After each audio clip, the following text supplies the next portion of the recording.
Assalamualaikum warahmatullahi wabarakatuh. Selamat datang, Bapak Ibu guru hebat. Siapa bilang jadi guru hanya soal mengajar? Menjadi guru berarti menjadi teladan, motivator, dan penjaga nilai luhur bangsa. Di video singkat ini, kita akan sama-sama mengeksplorasi kode etik guru, bukan hanya mentransfer ilmu, tetapi juga membangun karakter, menegakkan keadilan, dan menjaga integritas profesi. Perlukah kode etik guru? Kode etik mencerminkan nilai-nilai inti suatu profesi dan bertujuan menciptakan lingkungan kerja yang etis dan harmonis. Setidaknya ada 5 alasan mengapa kode etik dibutuhkan, yaitu untuk 1. Menjamin integritas dengan membantu memastikan bahwa anggota profesi bertindak dengan jujur, adil, dan bertanggung jawab. 2. Membangun kepercayaan publik dengan menunjukkan komitmen terhadap standar tinggi, sehingga meningkatkan kepercayaan masyarakat. 3. Mengatur perilaku profesional dengan adanya pedoman, anggota profesi tahu batasan yang harus diikuti untuk menjaga nama baik profesi. 4. Melindungi pihak yang dilayani yaitu peserta didik dengan membantu melindungi hak dan kepentingan peserta didik. 5. Menghindari penyalahgunaan wewenang dengan adanya pedoman etika, tindakan yang merugikan atau melanggar aturan dapat dicegah. Tomlinson dan Little membagi kode etik guru ke dalam 3 bagian, yaitu etika terhadap ilmu pengetahuan, etika terhadap peserta didik, dan etika terhadap profesi. Mari kita bahas satu persatu. Bagian pertama adalah etika terhadap ilmu pengetahuan. Guru harus memiliki integritas intelektual, intellectual integrity. Ini berarti guru menghormati hakikat ilmu dan batang tubuh pengetahuan. Hal ini mencakup metodologi subjek, yaitu bagaimana pengetahuan diperoleh, proses penyelidikan, pembuktian, pengujian kebenaran yang berbeda untuk setiap bidang pengetahuan, dan catatan subjek, yaitu catatan kumulatif praktik metodologi yang telah dilakukan. Integritas kejuruan, vocational integrity, setiap guru harus menghormati pengetahuan, keterampilan dan pengalaman profesional. Hal ini mencakup tuntutan untuk tetap mengikuti perkembangan pengetahuan terkini, untuk memperluas wawasan dan repertoar keterampilan, serta memadupadankan agar menjadi efektif secara pedagogis sejalan dengan keberagaman peserta didik dalam hal konteks dan latar belakang. Keberanian moral, moral courage, guru harus menunjukkan kemandirian pikiran dan tindakan. Hal ini mencakup kesediaan untuk mengajarkan materi pelajaran atau menggunakan metode yang tidak populer atau secara resmi tidak disukai. Jika secara integritas intelektual dan atau integritas kejuruan sangat dibutuhkan.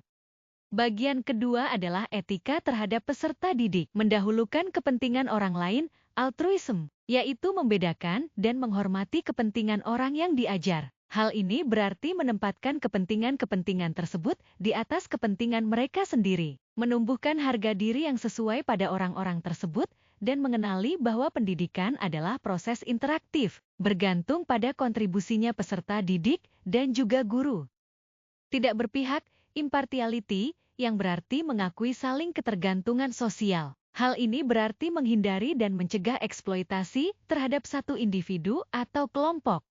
Memiliki wawasan kemanusiaan, human insight, atau menghormati keluarga dan keadaan sosial orang yang diajar. Hal ini melibatkan kepekaan terhadap keberagaman pengaruh, dan menghindari stereotip, serta berusaha untuk memastikan kesetaraan kesempatan pendidikan. Memikul tanggung jawab pengaruh, the responsibility of influence, dengan melaksanakan dan menerima tanggung jawab atas pengaruh yang mungkin bersifat jangka panjang. Hal ini berarti menyadari bahwa pengalaman di kelas akan membekas dalam ingatan anak-anak, sehingga guru perlu berhati-hati untuk meninggalkan jejak positif dalam kehidupan anak yang diajar. Bagian ketiga adalah etika terhadap profesi, kerendahan hati, humility, menyadari kekurangan diri sendiri, termasuk bersedia mengakui bahwa seseorang mungkin salah dalam kaitannya dengan pengetahuan dan perilaku. Kolegialitas, collegiality, menghormati dan bekerja sama dengan rekan kerja profesional. Hal ini mencakup mendengarkan dan belajar dari orang lain, serta menyadari bahwa setiap disiplin ilmu memiliki kesamaan dan perbedaan menerima tugas untuk bekerja sama demi kepentingan mereka yang diajar. Kemitraan, partnership, mengakui dan menerima kontribusi mereka yang diajar dan rekan dalam mengajar. Hal ini mencakup mempertimbangkan dan memanfaatkan sejauh mungkin bakat dan keahlian mereka yang diajar, serta situasi sosial dan keluarga mereka. Tanggung jawab dan aspirasi profesi, professional responsibilities and aspirations, bersedia mengedepankan nilai-nilai profesional, keahlian dan minat, dengan cara memberikan tanggapan secara terbuka mengenai kebijakan pendidikan. Hal ini berarti berbicara dan menulis secara terbuka tentang dampak kebijakan publik untuk praktik pendidikan.